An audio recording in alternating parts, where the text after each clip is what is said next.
உண்மையான காதல் என்று ஒன்று உள்ளது.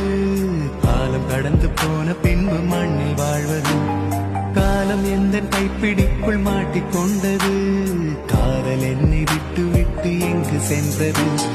கடவுள் வந்து பூமி மீது வாழும் போதிலும் காதல் தோல்வியாகும் போது சாக தோன்றிடும். காதல் இன்றி பூமி மீது வாழ நேர்ந்திடும். கொஞ்ச நேரம் கூட நரகம் போல மாறிடும். இன்று நேற்று நாளையாகும் கொண்டு போகும் காதலே உன்னை சேர வேண்டித்தானே மண்ணி